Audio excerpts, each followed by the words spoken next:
Hello and welcome everyone to our weekly latest in Bitcoin tech session, where we will be going through the Optech newsletter number 300, published on 1st of May 2024. I'll go through the preface of the newsletter as every week so that we have an idea what's in or about what's in store for us. The preface says this week's newsletter summarizes a CTV-like proposal that uses commitments embedded in public keys, examines the analysis of a contract protocol with Alloy, announces the arrests of Bitcoin developers, and links to summaries of a core.tech developer meetup. Also included are our regular sections announcing new releases and release candidates and summarizing notable changes to popular Bitcoin infrastructure software. So there are two news articles. The first one is this. I'll go through it. The bullet point or the title is CTV like exploding key proposals. Okay, so I'll just read through it first. Taj Drija posted to Delving Bitcoin a proposal for a slightly more efficient version of the core idea of Optech template verify CTV. With CTV, Alice can pay to an output like opctv hash. The pre-image for the hash digest is a commitment to the key parts of a transaction, most especially the amount of each output and the script to pay for each output. For example, hash to BTC to key B, 3 BTC to key C, 4 BTC to key D. The opctv opcodes will succeed if it's executed in a transaction that exactly matches those parameters. That means Alice's output in one transaction can be spent in a second transaction without requiring an additional signature or any other data, as long as that second transaction matches what Alice expected. Drija suggests an alternative method. Alice pays to a public key similar to a taproot output, but with a different SegWit version. The public key is constructed from a music to aggregation of one or more actual public keys, plus a tweak for each key that securely commits to an amount. For example, adapted for Drija's post. Okay. This is music too. Okay, this is public key aggregation. We've done public key aggregation before as well, how public keys are aggregated, and especially in context with Taproot and what music is and how music facilitates public key aggregation and digital signature aggregation. This is just an example of the same. A transaction will be valid if it pays the underlying public keys in exactly the amounts specified. No signature is required in that case. This saves some space when compared to CTV and Taproot, a minimum of about 16 virtual bytes. It seems to use about the same amount of space when compared to CTV in a base script that is directly placed in an output script. When CTV is used in Taproot, a key path spent mutually agreed upon by all involved can be provided as an alternative to executing the CTV, allowing the parties to change where the funds go. Exploring keys allows the same thing by the people who control key B, key C, key D. The efficiency is the same either way. Drija writes that exploring keys gives the basic functionality of opctv while saving a few bytes of witness data. On its own, it's maybe not all that compelling, but I wanted to put it out there as maybe it could be a useful primitive as part of a more complex covenant construction. So this is the first news article. It is in relation to a post that was made by Taj Drija, who is like the co-author of the Lightning white paper. Okay, so he talks about like he's come up with a proposal which is similar to opctv, which does what opctv does more or less, but it is like it is more optimal, and an upgrade that it has over opctv is that it saves more space because it does not require digital signatures. Okay, so we'll try and get into the depth of this proposal is still his brainchild. He's just created a skeleton and shared with us, and he's mentioned that he'll be scouring further and adding to it in the coming weeks. But whatever he shared, we'll try and make the most of it and go through it and see what we can understand and deduce from it. And before talking about this, I feel it's important that we must understand firstly, or at least broadly, what covenants are, what covenants attempt to do, and what opctv is, because this post is in context to covenants, how covenants can be achieved by a mechanism which is similar to opctv. So we will not be able to completely admire the virtue of this proposal until and unless we don't understand broadly at least what covenants are and what opctv is. So would anybody like to like take a shot at what covenants are, like something that you've read on a blog or a video or Twitter, because it's everywhere. So like, would anybody like to take a shot at what covenant is, or any information that you have about covenants? Yes, I attempt. Yeah, someone else, if they want to take the shot first. Both can take one by one. Okay, I'll go ahead first. So covenants is a legal term. It is defined as restrictions on something. So in Bitcoin, covenants are restrictions on the output, and it allows what CTV does. Ops CTV is a opcode in Bitcoin script, which allows you to put restrictions on the spending of the output that you create in a transaction. So what that means is that whenever a sender creates a transaction, the sender can put restrictions on the output as well. And so governance is a very broad term. So I think Bitcoin already has governance in the sense that you can lock an output to the intended recipient. But what OpsCD specifically does is allow you to specify the conditions for future spending. So whenever the recipient is spending that output, they can only spend in a specific way, and that is the covenant that is defined by the sender. So a very loose definition. So I'm sorry for not articulating it perfectly, but that's the broad definition of covenant. No, I think you covered like most of the things. And when you said, like, one thing I'd like to add is that when you said that we already have covenants, linguistically yes, because covenant basically, as you said, legally or linguistically, it's basically a commitment, or a condition. Okay, so we already have those commitments or those conditions, but up till now we have them on the inputs. The inputs of a transaction can be locked with a script pub key, and then they are unlocked with a script sig. But what covenants try to do is that they try to lock the outputs of the transaction, and not the inputs. Okay, and we also have this mechanism of covenants to lock the outputs of the transaction in the form of pre-signed transactions. Okay, but the use cases are very little. Like, Vault is a use case, but like, I personally don't know a very popular adoption of it. It's seen very little adoption. So what OpCTV is trying to achieve, or OpCat plus OpCSF. So there are multiple approaches to trying to achieve covenants. Currently, we do have covenants, but in the form of pre-signed transactions. Okay. Now there are more proposals being made to achieve covenants. Okay, through soft forks. One of them is OpCTV, which is in front of us. One of them is the combination of OpCat plus OpCSFS, OpCat plus OpCheckSig from stack, which we have talked about. Another one that people talk about is LEnhance, which I think is OpCTV plus OpCSFS plus Op internal key. So there are multiple variants or multiple proposals that are being discussed to achieve covenants. But yeah, broadly, covenants is what you said, Shyam. And there was another person who was trying to speak. So if they still would want to speak, please go ahead and do so. Yeah, just wanted to add that covenants are a way to put conditions on how you spend it afterwards, like the future. After you receive it, you can dictate how that particular transaction can be made further. Right, perfect. Yeah, both of few things.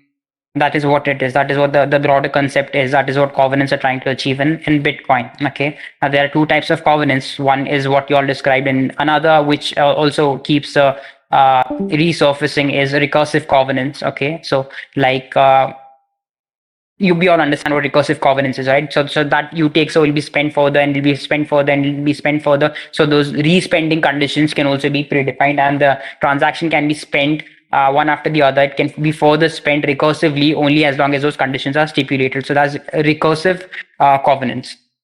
Okay, so that broadly is what covenants is. Would anybody like to take a shot at what OpCTV is? Check template verify. So basically, we just now discussed that, you have what covenants try to achieve is that they try to lock the outputs of a transaction to a specific spending condition or to specific parameters. Okay. Now those conditions or those parameters to which the output of that transaction is locked is referred to as a template. Okay. So like, for instance, Alice is paying a UTXO to Bob, and Bob decides that out of this UTXO, I can only spend half of it to address ABC and the other half to address EFG. Okay, so Bob will create a template with those conditions. Okay, and that template is where the name object template verify will comes from. And in that template, Bob will stipulate those parameters that this UTXO can only be spent, half of it can be spent to address ABC and half of it can be spent to address EFG and nowhere else. Okay, so he creates a template as such, and then he hashes that template. Okay, and he puts it in the and he gives it to the sender. Okay, and then when Bob tries to spend that transaction, okay, only if Bob is spending that transaction according to that template that he shared with Alice will that transaction be unlocked. So that is where this name object template verify comes from. We've discussed that covenants is basically a mechanism where you lock the outputs of a transaction, and you can only spend that transaction as long as the condition or the covenant that you have stipulated is met, and that condition is basically materialized in the form of a template and hashed and sent to the sender of the transaction. And that is where this name object template verify comes from. And this opcode does exactly that. It checks whether the transaction, when it is being spent, matches with the template that has been created, and if it matches, then it allows the execution of the transaction and the transaction to be spent. So brief to refresh what the covenants is.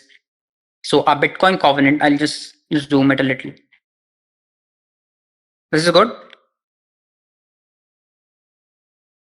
So what are Bitcoin covenants? A Bitcoin covenant is often defined as a mechanism to enforce conditions on how the control of coins will be transferred in the future, and includes a set of conditions on a UTXO which defines how the transactions relevant coins can be spent. For example, one wallet can place a covenant on the Bitcoin it holds, whitelisting a few related addresses. When this wallet broadcasts a Bitcoin transaction to another wallet, in turn, this wallet can only send the same Bitcoin to addresses included in that whitelist. Okay, so this is what covenants is. This is what Bitcoin covenants are trying to achieve. And there are this concept of recursive covenants as well, which is like being discussed. A recursive covenant is a type of a spending condition that requires the next receiving address to also include that very spending condition. So these spending conditions will be stipulated and executed recursively. And what is OpCTV? It is a proposed opcode that would allow Bitcoin specify again can be spent in a transaction and exactly where that Bitcoin goes. Okay, this is just an example. It's not limited. Its scope is not limited to only these two use cases, but these could be the most prominent two use cases. How much of Bitcoin from that transaction can be spent, and where can that Bitcoin be spent? These are the two most important questions and the two most important use cases that I've mentioned. And an example could be, for example, this is an example of OpCTV's use case. Say that you have a wallet with 1 BTC in it. With CTV, you could create specific conditions that allow an authorized transaction to only send 0.5 BTC to address ABCD, while another transaction can only spend the remaining 0.5 BTC to address EFGH. Step 119 suggests changes to the semantics of an existing opcode, opnop4. So we'll be using, or if this happens, I won't say if we'll be using, but if this gains community consensus, then opnop4 is the NOP code that it will override, just like we used opnop1, I believe, and opnop2, I believe, for opcLTV and opcsv. So if the soft fork does go through, then BIP119 suggests that opnop4 will be overridden by opcTV. To create the technical parameters for opcTV, OpCTV transactions include a hash of the condition within the locking script of a UTXO. The UTXO then can only be unlocked if the conditions of the sender's next transaction completely match the predefined conditions within the hash included in the locking script. As a result, CTV enforces rules on who can receive Bitcoin instead of solely enforcing rules on who can send. I feel this last sentence is very important. If you want to understand exactly what CTV is trying to achieve, I'll repeat this. CTV enforces rules on who can receive Bitcoin instead of solely enforcing rules on who can send Bitcoin. So this is what we had to cover CTV and the Rija's proposal. Anybody would want to say something? Because I was hearing some people unmute themselves.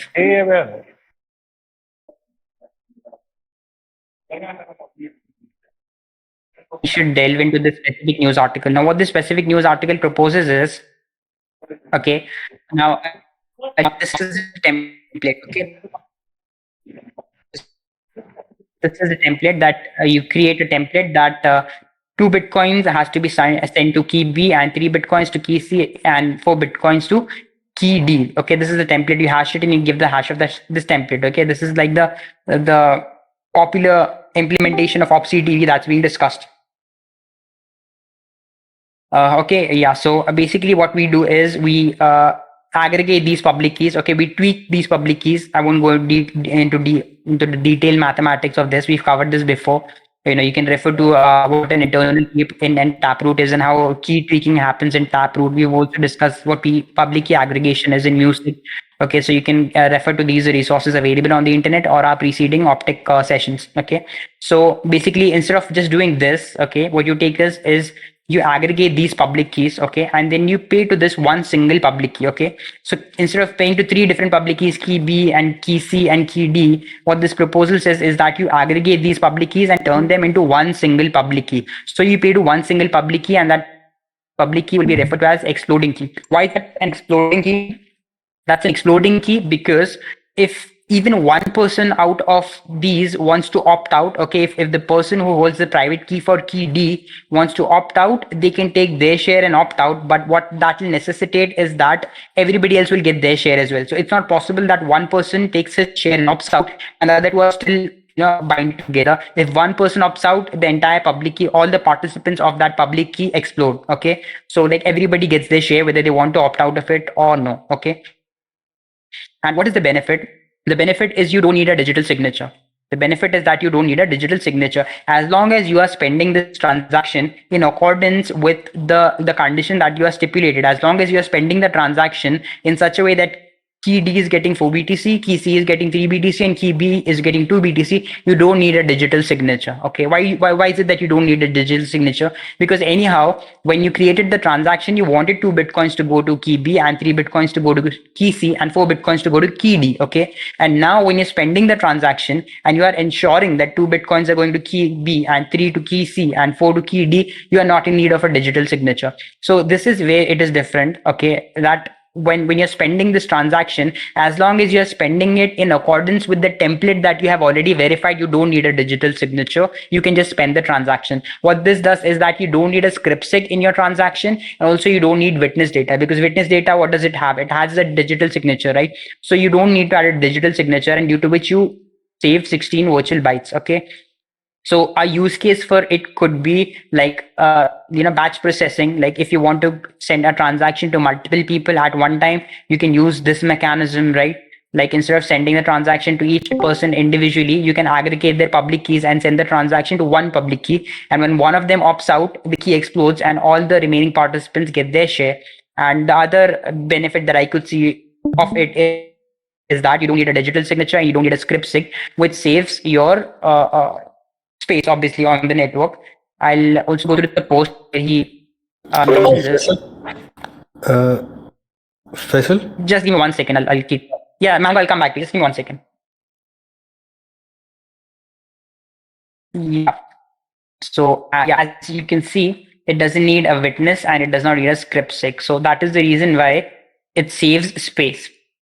I just wanted to show that representation so people can imagine it better. No witness and no script sig. You don't need a digital signature. As long as 2 Bitcoin is going to key A and 3 is going to key B and 4 is going to key C, you are spending this transaction in accordance with the conditions to which the outputs were locked. So you don't need a digital signature. Yeah, Mango. Could you explain the use case once again, please? I didn't understand.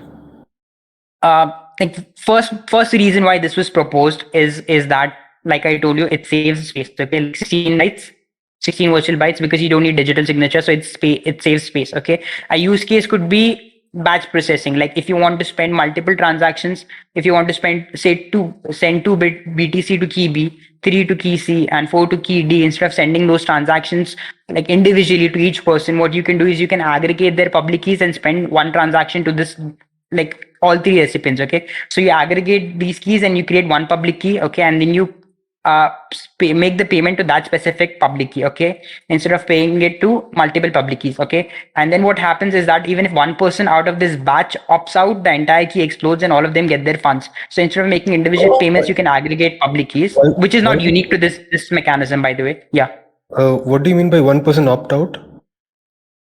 Like key B and key C and key D. Okay, now this transaction has been made. Key B is not spending this transaction any further. Okay, so let's say key B is you, key C is me, and key D is Bob. Okay, now you and I don't want to spend the transaction. Okay, we are not in need of spending this transaction, but key D wants, or which is Bob, wants to spend his 4 Bitcoin. So what happens then? Do you need consent from all 3 people to spend this transaction? If that happens, then if the person who holds the right to spend, or the person who possesses key B and key C, if they are not interested in opting out of this transaction and spending it, then key D gets trapped, right? So you, on Bitcoin, a person should have the freedom to spend their transactions wherever they want. So if 2 participants in this transaction don't want to further spend their transaction, but only one wants, we should give the prerogative to that person to opt out. So even if one of key B or C or D wants to opt out, they can do that using their digital signature, and the key will explode, quote unquote, and the others will also get their funds, meaning that this mechanism will get unlocked, and key D, a person who holds key D, can spend the transaction wherever they want. Okay, so key in that case, B and C will get a new fresh UTXO on chain. They already have the UTX. So I think I mean what happens is that basically, to spend this transaction, you don't need a digital signature. Okay, so if you have a digital signature, you already have it, but you need a digital signature to spend it. That's it. Okay. That's it. That there's a one common digital signature which you need to sign these transactions. But if one person opts out, then key C can spend it the way they want, and key B can spend it the way they want. Okay. Right. Yeah. So yeah, that is what I had to share. We covered broadly what covenants are, what OpCTV is, and we tried and understand what Taj has proposed, because there's obviously no material on the internet available for us to dig into this rabbit hole and understand what exactly happens. This is something that probably Taj came up with recently, and all the information that is available on the internet to understand his proposal is just this post, nothing else. And what he spoke about on the Optech podcast. Other than that, we don't have any information. He'll probably add to it slowly and gradually, but this is like the surface level understanding of a brainchild that he came up with, and we tried to kind of scour into it. So yeah, that is the first news article. Okay. We will go into the third and the fourth one. Okay, we'll see if we can come back to the second one, because this one is it basically talks about Alloy is a programming language that is used as a tool or as an analyzer for software modeling of softwares, relational modeling of softwares. Okay, which is something that I personally do not have understanding of. So it's a rabbit hole on its own, and I could not find time to dig deep into what Alloy does and what how it enables modeling of softwares, etc. So I don't think I'm equipped adequately to cover this particular news article. If anybody is interested, then they can do it on their own and share whatever research or insights they come up with in the next newsletter, or probably post it in any of the channels for the people's benefit. We'll go on to the next one: arrests of Bitcoin developers. Okay, just before going back to that, I hope the broader concept of this proposal was conveyed, and if anybody has anything to share or any questions or anything regarding OpCTV or regarding governance or regarding this proposal, please feel free to speak before we move on to anything else. So implementing OpCTV would require a soft fork. Am I correct? Yes, even OpCTV will require a soft fork, and even OpCat will require a soft fork. So the 2 most popular opcodes that are being suggested to achieve governance will both require a soft fork. So is there a BIP for it, and has the BIP been merged into the BIP? OpCat, there is a BIP. OpCat, there is a BIP. I think it's BIP 347. I'm not very sure about it. I think we'll cover it when we move towards the latter part of this newsletter. But I think OpCat just got a BIP. I mean, we've been discussing in the previous weeks how there was only one BIP editor, and now we need more BIP editors. And last week, I think we discussed that 4 new BIP editors have been added. So a lot of projects that were in require, a lot of proposals that were in requirement of being allotted a BIP number have been allotted a BIP number. OpCat got a BIP number. I'm very sure about it. OpCTV, I think BIP 119 talks about OpCTV. I think it includes OpCTV. I'm not very sure. So we'll have to look into that. I think BIP 119 includes OpCTV, but OpCat just got a BIP number, and I think it's 347 if I'm not wrong. So there is a BIP. And yeah, and OpCat just got implemented on the Signet as well. Bitcoin Inquisition Signet. We'll cover that as well as we move down.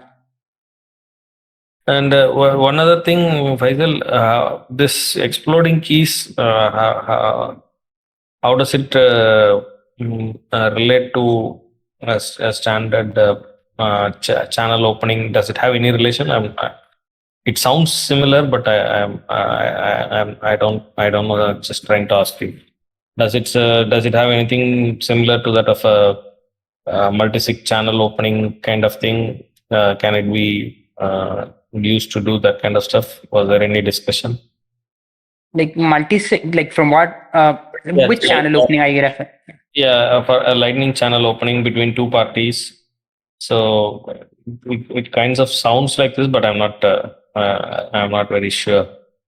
Okay, because I personally am not aware of like a channel opening using multi-sig. I mean, it's two of two. It's two of two, but that two of two are like the both channel partners. Like a third person cannot come. At least up till now, our Lightning channel is between two people up till now. Okay, and it's like the funding transaction and the commitment transaction is a two of two transaction.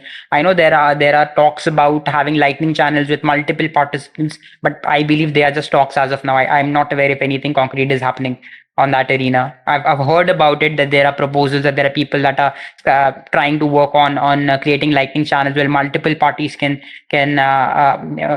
transfer value on the same Lightning channel. I have no idea how that works and what work is being done on it. But up till now, from to the best of my understanding, like all major implementations of the Lightning network in practice have only two channel partners on a Lightning network. Like the channel can be single funded or dual funded, but it can have only two participants to the best of my knowledge. Right. Okay. Yeah, cool. Okay, yeah. Arrests of Bitcoin developers. As widely reported elsewhere, two developers of the Samurai privacy enhanced Bitcoin wallet were arrested last week in relation to their software based on charges by US law enforcement. Subsequently, two other companies have announced their intention to stop serving US customers due to the legal risks. Optech's specialty is writing about Bitcoin technology, so we plan to leave reporting about this legal situation to other publications. But we urge anyone interested in the success of Bitcoin, especially those in the US or with ties to its people, to stay informed and consider offering support when opportunities arise. The two founders of Samurai Wallet got arrested recently because it was alleged that they are transmitting money illegally. And after that, I think there are a bunch of other companies that have shut down their services. I believe entirely in US. I think Phoenix Wallet is a company, and I think it's a French company. And the parent company is ASIC basically, and the client is Phoenix. I believe it's a French company. It has stopped its operations in USA, and I think Wasabi Wallet is either completely inactive in USA, or at least if I think it stopped providing its CoinJoin services. When I'm done, y'all can correct me. Either Wasabi is not in USA anymore, or they've stopped their CoinJoin services. And I think Sparrow Wallet has also come up with a new update, and they're urging their users to update their wallets. I think it's 1.9, and in which they don't have this feature known as Whirlpool, which they had, I believe, in their previous versions. So yeah, that is what I have on this. I'm sure you all have more to add as well. So yeah, anybody would like to comment? Yeah, Wasabi has completely shut down their services. So as of now, there are no CoinJoin services that are active currently. So, and this is only in US, right? No. They have shut down completely. Wasabi. Okay. Oh, everywhere. So there are no CoinJoin services right now all across the world, is it? No, join market is available. Join market is there, but you have to. The liquidity is poor. The interface is poor in join market. These two are the major players, and they have all been Also, shut just down. to add, there is Super Testnet has created a new protocol. He shared the Stacker News have gone through it. Yeah, there are few other things that have cropped up recently after this particular move. They are all early stages. There is one called Joinster, which uses Noster in order to communicate, pass the messages between participants. It is supposed to be decentralized. Don't know. I think the dev is an Indian. He's anonymous, but there were some posts where he accidentally let some info slip. That's what I guess. About himself or about his project? Johnster. Yeah. Okay. Yeah, he's actually, I mean, I'm sure some of us, I have met him personally and he held a meetup recently in Mumbai. So, I mean, Can stop doxing people. yeah, saying that he's actually out. No, he tweeted about it. He tweeted that he's organizing a meetup in Mumbai. Okay. It's concerning. It's concerning. I have not spoken to him after this event, but yeah, it's concerning. His tweets were little, means he was little agitated about Samurai's arrest and all, and he was maybe he was he got slipped and let some. Maybe he, like, only few can notice it, but if you look into it carefully, he was leaking some information. If you know him, ask him to be a little bit more careful. But I did not follow. He's leaking information about what exactly? No, he's trying to be anonymous, but in some tweets, he accidentally let slip some information. Okay. If he intends to stay anonymous, if you have a line to him, you just tell him. Right. No, he's active on Telegram as well, so I'll definitely reach out if it's concerning. I'll check out the tweet as well. But yeah, so that's one thing. And, yesterday there was a Twitter Spaces organized by, I think, 3 or 4 Seth for Privacy was there, and there is one writer called Lola. She writes. She is deep into the regulatory aspect, and it was a good spaces. What they have analyzed is that. Actually, DOJ, Department of Justice actions are like more. They have so far what all wallet developers and service providers in the industry relied upon is 2019 FinCEN's guidelines for what is defined as a money transmitter. So the 2019 guideline clearly says that unless you don't take custody of your customers' funds, you don't qualify as a money transmitter. So every business model was built based upon that guideline. In the case of Samurai and Tornado Cash, because Tornado Cash was cheap, nobody in Bitcoin cared about it. But DOJ was setting the stage from Tornado Cash. So what they have now said is that 2019 FinCEN guidelines are not authoritative and we don't have to rely upon it. Now what they are saying is that it is not necessary for you to take customer funds in order to qualify as a money transmitter. Even if you provide a front end like an interface, an user interface or UX, which facilitates any of those kinds of operation. Like you have a protocol and you just provide a UX, you are a business which provides an UX on top of the protocol. Even then you will qualify as a money transmitter. You don't take custody of the funds, you don't know who will use it. It's just a general open source software. Even if that is the case, then you will qualify as a money transmitter.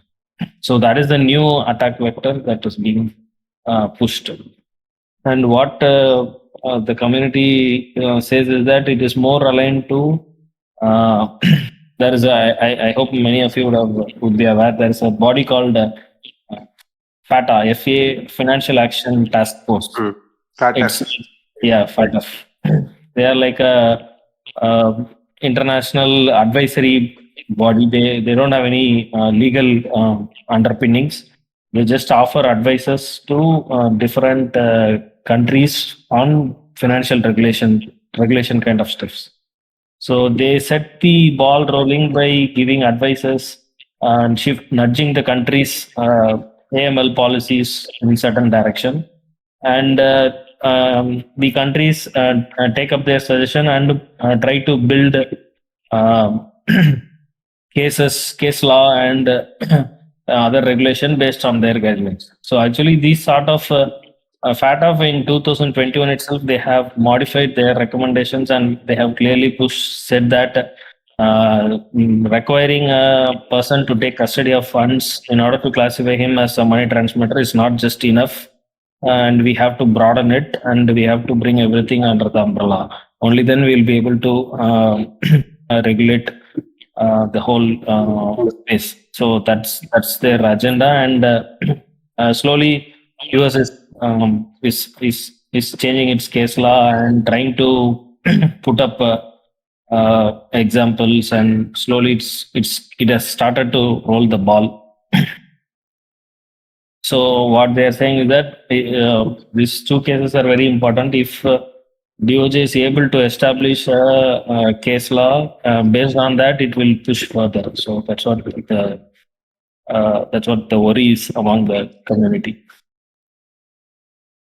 Do you personally feel it's a legal battle, or do you think it's I mean, what's our defense against this? Do you think it's a legal battle, or is it just us building better technologies and keeping No, our Optech strong?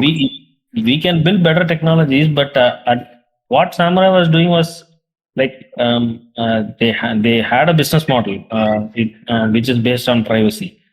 And if you cannot if you cannot think of creating a business model based on privacy, like you can't attract healthy developers. So their business model was really successful. They if you go by FinCEN's 2019 guidelines, their business model does not classify as a money transmitting business. They never took custody of funds. So, and based on FinCEN 2019 guidelines, they built a successful business around it, and their user base was growing. So suddenly, the regulators come up and throw a curveball. So they will keep pushing the envelope. So there is, I don't see any other way it going. It is going to be a legal battle only. So what these people are explaining is that they will initially start with slowly expanding some definitions here and there. Then they will set up a legal precedents, and based on the legal precedents, they will go to lawmakers and then try to push laws or add new rules in regulators' manuals. So that's kind of their modus operandi, and they are. They have set the ball rolling. That's what everyone is afraid of. Right. Yeah. Well, thanks a lot, Bala. That was like a very in-detailed explanation of all the current events that have occurred with regards to Bitcoin developers and their arrests. And yeah, just to add my 2 cents, I think, I mean, it's whatever happen. I mean, whatever law gets enforced, whatever especially law gets enforced in context of technology, and the USA, in most cases, like the Eastern countries, even the Southeast Asian countries, emulate that. So if like one country wants to crack down, that also a country as significant as US wants to crack down, it will definitely deter a lot of other developers from venturing into same products or services. And does anybody has any idea what motivated Phoenix to opt out of USA? It's a I mean, they work on Lightning wallets to the best of my understanding. Like, they are they anyway related? Do they provide CoinJoin services? Do they have a Bitcoin mainnet wallet, or were they just apprehensive that they don't want to continue providing services in a country which is hostile to Bitcoin developers and which is hostile to privacy? The thing is that if you go by the new interpretation of DOJ, then if you provide a Lightning liquidity service, you are definitely classified as a money transmitter. So you have to do KYC AML on every channel openings with you. So it's literally impossible for them to operate. Wow, that sounds absolutely absurd. Yeah. That's unachievable. That's impractical. Yeah, even if you are an individual, if somebody else opens a channel with you, based on the recent guidelines, you are a money transmitter, and it is your responsibility to collect KYC AML of that person that is connecting with you. Even in terms of UX, you said that even if you provide a UX on top of Bitcoin service, so if I use a paper wallet to back up my seed phrase, am I a money transmitter? Yeah, literally, if you go by what DOJ wants to argue and establish legal precedent, all self-custody wallets, whatever transactions that you do are all considered as money transmission. So there is this very interesting take by Beauty on Twitter, and he has also written an article in 2018 or 19, where he's been pushing for the narrative wherein to not call Bitcoin as money, because it is not.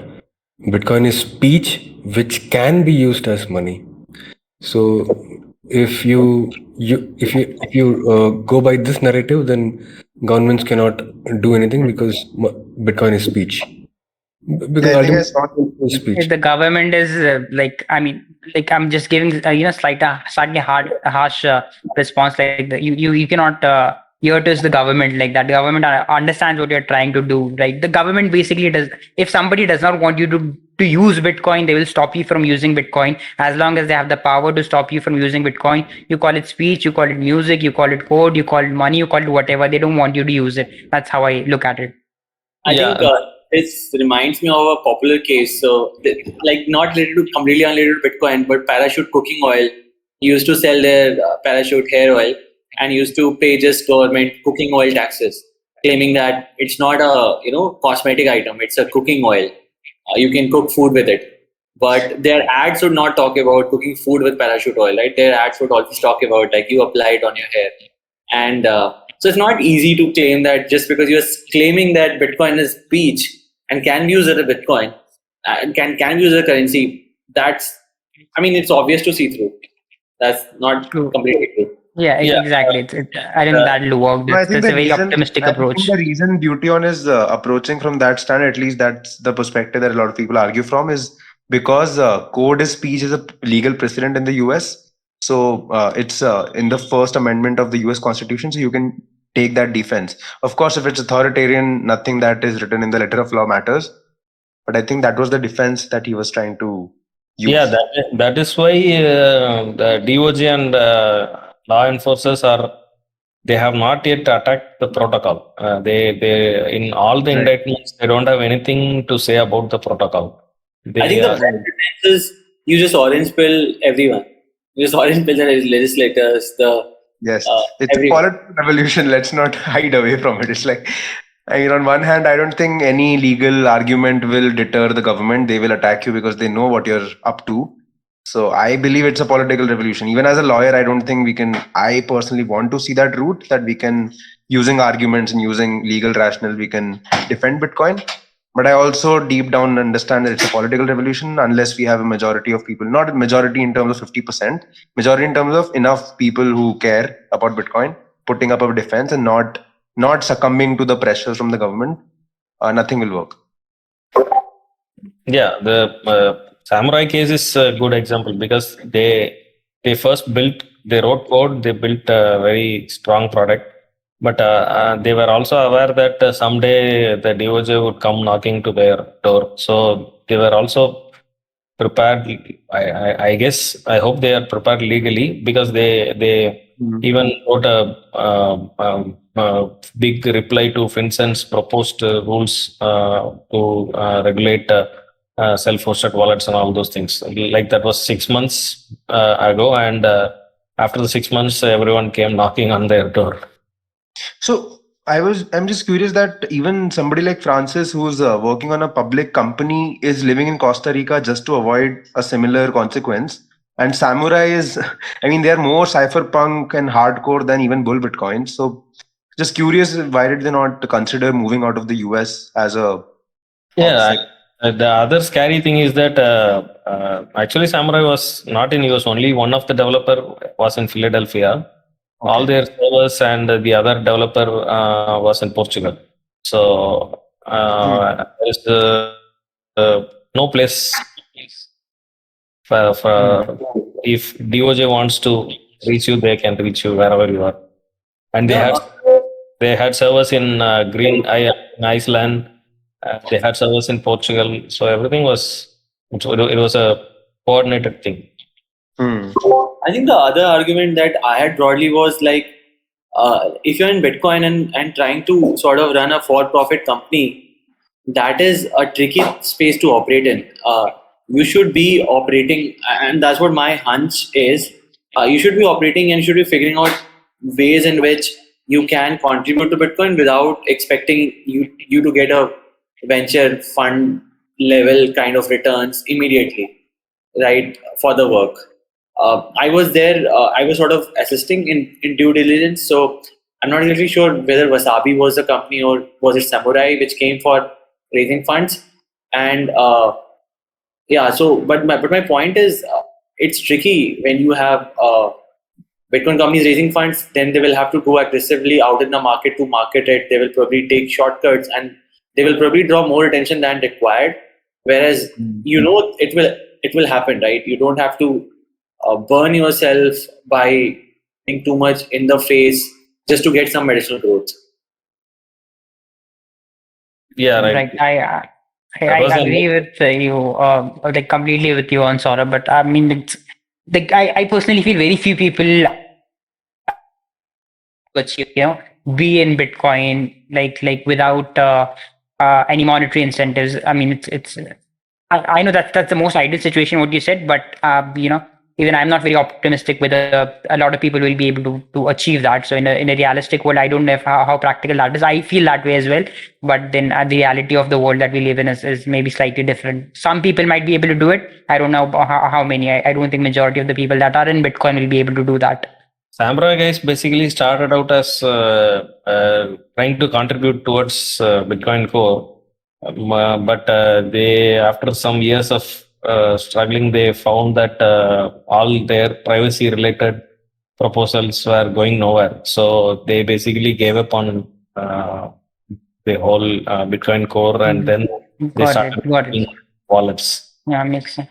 I think the people that got into Bitcoin very early and now are multimillionaires, maybe they are in like a situation that we are talking about, where they don't have to worry about monetary incentives and they can just pursue their passion in whatever protocol they want to work on or whatever business, Bitcoin related business they want to start, and they can do it mainly out of their passion. But yeah, for others that came late to Bitcoin, I think it's quite an ask. Okay, yeah. I knew that these 4 lines are going to take 40 minutes. Okay, so yeah, tonight I don't think we'll be able to finish the Optech newsletter, so let's not even aim for it. There's no point just rushing through it without understanding it. Let's keep a deadline of 9:10. If people are okay, we can extend it till 9:15 and comfortably cover as much as we can in that tenure. So the final news article for this week is, I won't even ask if you all have anything else to say about the rest of Bitcoin developers because everybody has talked adequately. So GoDev.tech Berlin event. Many Bitcoin Core contributors met in person for a periodic GoDev.tech event last month in Berlin. Transcripts for some of the sessions from the event have been provided by attendees. Presentations, code reviews, working groups, or other sessions covered, among other topics. So these are the topics that were discussed at this meetup or this event that was held last month in Berlin, where a lot of Bitcoin Core contributors also showed up. And there's another thing. I mean, I recently saw a post on X, or formerly Twitter, by a reputed Bitcoin Core contributor who has his own implementation of Bitcoin as well. And he was not comfortable, or he was not happier about the fact that like Bitcoin conferences mention their venues on social media. Okay, like he believes that if you're organizing an event, okay, you should respect people's privacy. You should not share people's itinerary with anyone, and like it should be a close-knitted thing. Maybe you have a group or something, and only the people who are invited for that event should be informed about it, and you should not go about and market about it, hoardings and banners, because it could be it could compromise some people's privacy. It might pose security threats to them. So just a different perspective that I heard for the first time. So I just thought I'll share it with you all, so you all can ponder over it later. How relevant is it? Actually, there was this event which had shared the itinerary and the guests who had attended that event before informing the attendees. So the regulatory authority, or probably FBI or whatever investigative authority, asked the event to hand over the list of people who came, and the event handed it over, and the event was under some sort of stipulate condition that they cannot inform those attendees till for next 3 months. So that event only informed them 3 months later that we had shared your details with the authorities. Right, and but that is, I think, in another context. I think I mean this. I don't want to name people, but I think something happened. Like there's a Bitcoin developer. I think his funds got compromised somehow. His wallet got hacked into, I believe, and his funds got compromised. So he went to the FBI, and like the funds were adequate, I think 80 bitcoins or something, to register a complaint or whatever they have cybercrime in their country or their jurisdiction there. Okay, so there, then in order to research and find out who exactly would have hacked it, it got hacked allegedly when that event was going on. So they went to the organizers and said that we want a list of all the people who attended. So that was a specific scenario where I think a hack had happened, and a prominent Bitcoin developer's 80 bitcoins got hacked from his wallet, and he registered a complaint with the FBI, and that is why all the attendees' information had to be shared confidentially. So I think that is adding context to the specific situation that you are talking about, Setu. Yeah. Okay. All right. I was not aware. Thanks, Sajjan. Yeah. Right. So yeah, these were the topics that were discussed in this Berlin event. We've discussed more or less like many of these in our latest in Bitcoin tech session, LIBT session. I've given it an acronym as well, LIBT. So AS map, yeah, we've done this as well. We've covered BTC Lisp as well. We've covered cluster mempool as well. We've covered coin selection as well. I think it's what's that coin? Gutter guard and coin grinder, I think. Yeah. Then cross input signature aggregation, current network spam. We've talked about this as well.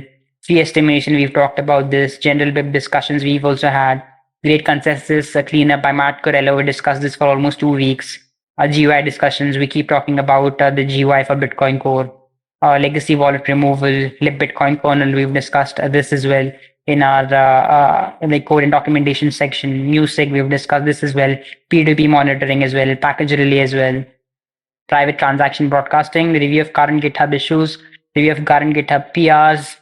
Signet and testnet, silent payments. We've talked about this. Stratum V2. We've talked about this. Wallet. We've talked about this. Week blocks. We talked about this last week.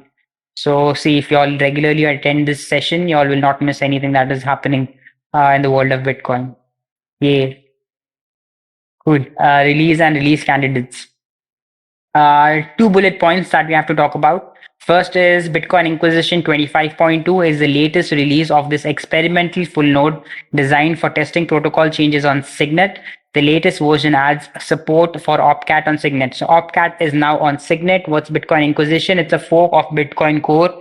It's a Signet that I believe is maintained by Anthony Towns, AJ Towns. Okay, so like Opcat is live on Signet. So if anybody wants to test Opcat, they can go ahead. If anybody wants to try and break it, then go and do that. That's the main purpose. That's what developers say Signets are for. It's not only to test features, it's also to try and break it. And if you can break a feature, then it's even better. So you can report the bug or the vulnerability to the developers before it gets deployed directly on the mainnet. Also, to add some more context to it, this does absolutely in no way mean that Opcat is getting incorporated in Bitcoin Core or coming in any other release. Okay, it's just being tested on the Signet. You can go and test it, and like the people who've come up with this opcode, the proposal of this opcode, still have a long mountain to climb. So anything being deployed on the Signet or anything even getting a BIP number does not mean anything. And there was a lot of chatter and on Bitcoin Twitter about that Opcat is now on Signet, so soon it'll go on mainnet. And Merch, I think, like tweeted out recently in the evening, I was reading like a very detailed explanation of what it actually means for something to go on Signet. It absolutely does not mean that it'll go on mainnet. Or if something gets a BIP number, it absolutely does not mean that it'll go on mainnet. It just means that it's being formalized. Like anybody who wants to go and test Opcat can do that on the Signet, but it absolutely in no way implies that it is going to go live anytime soon. The community or the people who believe in it will still have to rally and garner community consent. hours ago, because a lot of people have that misunderstanding that just because somebody has a BIP, it'll go on mainnet, and just because it's on Signet, it'll go on mainnet. So like people who are not very excited about OpCat, when they see it's gone on Signet, a panic erupts in the community that, oh, now it's going to the mainnet. So there's absolutely nothing like that. Getting a BIP number or being tested on the Signet in no way, shape, or form necessitates that the change will be implemented on the mainnet. LND version 0.18.0 beta RC1 is a release candidate for the next major version of this popular LN node. So nothing to talk about in this. Just a release candidate that's coming up with bug fixes. I think it fixed 12 major bugs that were in the preceding version of LND. Notable code and documentation changes. Let's take one or two of these, the most interesting ones. Let me see which ones to talk about. That will not take a lot of time. I go for core lightning because tomorrow we have the core lightning session. Tomorrow we don't have the co-lightning session, just in case you have not been active on Bitshala. Discord server. Would you like to share? Yeah, we don't have one. Actually, our poster is still not ready. So I have created the event.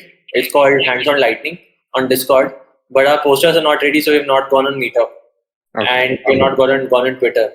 I'm hoping that we go today, tomorrow, and then next week we do it, May 14. Got it. The Discord event right now says May 7, but I'll make a change. I'll make it May 14 now. So Shreyan, it seems was all ready. You must have downloaded Bitcoin Core, compiled it on Regtest, might have downloaded CLN, and was already excited. I asked Aditya if we need to come with any prerequisites, so he said not for this session at least. So I hope. No, he shared a doc. He shared a doc with prerequisites. You need to install, build, and compile. Tomorrow, what we can do, Shreyan, is we can come on the call and we can cover the prerequisites. We can do it together. Yes. We can do the prerequisites. Yeah, we can block that covering the prerequisites. Right. Yeah. Don't join, but we will just cover the prerequisites for the class. Right. Sounds good. Okay, cool. So now that we're talking about core lightning, now that Shreyan is so excited about lightning, let's build the momentum here onwards. Core lightning number 7240 adds support for retrieving required blocks from the Bitcoin P2P network if the local Bitcoin node has pruned them. If the CLN node needs a block that has been pruned by its local Bitcoin D, it will call the Bitcoin Core RPC, get block from peer to request it from a peer. If the block is successfully retrieved, Bitcoin Core authenticates it by connecting it to the header it keeps even for pruned blocks and saves it locally where it can be retrieved using standard block retrieval RPCs. Okay. Who would like to take a shot at what prune nodes are and explain what prune nodes are and what the use cases are to us? So prune nodes, guys. Yeah, so prune nodes are basically full node, but the previous blocks are cleaned off. And so it basically is a good way to know whether your transaction got accepted in a block or not without having to store all the previous without having to store 500 GB of blockchain data. And that's primarily what I understand at prune nodes. Yeah, that is what a prune node is. A prune node is a full node that can validate transactions, that can validate blocks, that can relay and validate transactions and blocks. But depending on your hardware constraints, you can prune off the blockchain. You don't have to save or store the entire blockchain from the genesis block till the chain tip. Depending on how much disk space you have available, you can prune the surplus, history of the blockchain using either one of the RPC commands or making changes to your Bitcoin configuration file.